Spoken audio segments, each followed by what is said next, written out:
David had always been grounded in his work. As a landscaper, I found immense joy in turning untamed patches of earth into gardens that flourished with life. Trees, flowers, and vines all seemed to listen to his hands, thriving under his care. But beyond the beauty of his gardens, David had a secret that no one could quite explain. He could fly. My flight isn't powered by wings or some grand force of energy. Instead, gravity itself seemed to follow his thoughts. With a mere intention, I could drift up into the sky, glide sideways through trees, or descend gently onto the soft earth. Yet this gift came with its own challenges. If my mind wandered, if my thoughts drifted towards something else, I would float aimlessly in that direction.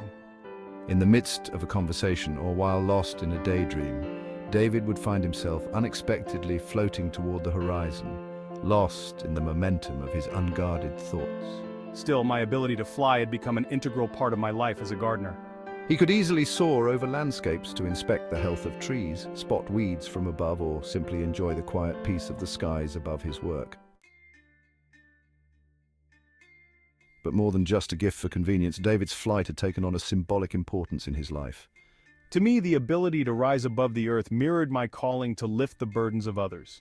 His clients didn't know how or why he could fly, and few dared ask. What they noticed instead was the gentle care I put into every job. David had an intuitive sense of balance, knowing exactly where to plant to bring harmony to a garden. I knew that lush greens and vibrant flowers could restore a weary heart, just as carefully placed trees could offer shelter from the harshness of life. One of his favorite jobs was for an elderly widow, Mrs. Thompson, whose garden had become overgrown with weeds after the passing of her husband. Her once vibrant roses were now tangled in thorns, and the stone path to her house was cracked and worn. David arrived, floating softly down from the sky, and listened as she spoke of her late husband and their life together. As she talked, David worked with quiet diligence, listening not just to her words, but to the hidden needs of the garden and in turn her soul. He knew that restoring the garden wasn't just about uprooting weeds or trimming the hedges. It was about creating a space where Mrs. Thompson could sit and remember the love she had shared, a space where she could heal. As his hands worked the earth, his thoughts drifted towards her words, and for a moment he began to float aimlessly backward, lost in her story. Catching himself, he smiled and refocused, floating back toward the flower bed that needed his care. David enters his workshop where two new characters, Lucy, an ambitious young gardener in her 20s, and Ben, a strong, practical man in his 40s, are waiting. They're David's assistants, both learning the art of landscaping and the mysterious ways of their mentor. David, how do you do it? The flying, I mean. We see you just float sometimes. What's the secret? Yeah, you never talk about it. You ever try to explain it? David smiles, walking toward a set of gardening tools hanging on the wall. There's no real secret. I just think of where I need to go, and gravity listens. It's like the earth knows what needs to be done. But what happens when you get distracted? Like, what if you think about something else? Then I float in that direction. That's why I have to stay focused. Gardens are no different. You have to think about what they need. Attention, balance, care. Same with people. David, Lucy, and Ben work together on Mrs. Thompson's garden. Lucy trims the hedges while Ben clears the path of debris. David, now floating slightly above the ground, repositions flowers and replants roots with delicate precision. Lucy, when you prune the roses, think of it like helping them breathe.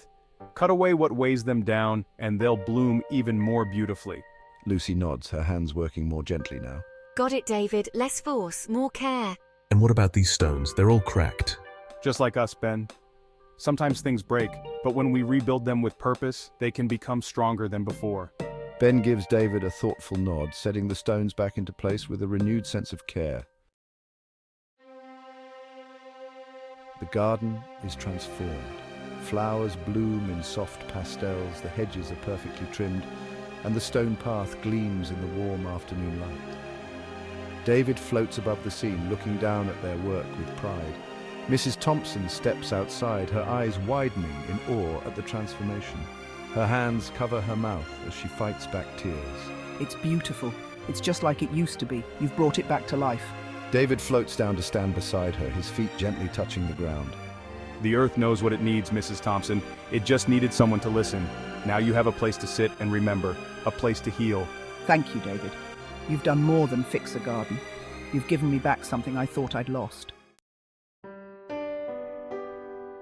David, Lucy and Ben return to the workshop as the sun sets in the distance. They sit on the porch, enjoying the quiet after a long day. You're more than just a gardener, David. You help people in ways they don't even realize.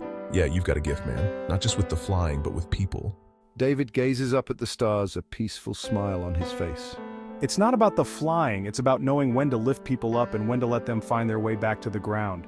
Gardens, people, it's all the same. You put in the care and the rest follows. They all sit quietly for a moment, watching the last light of the day fade away.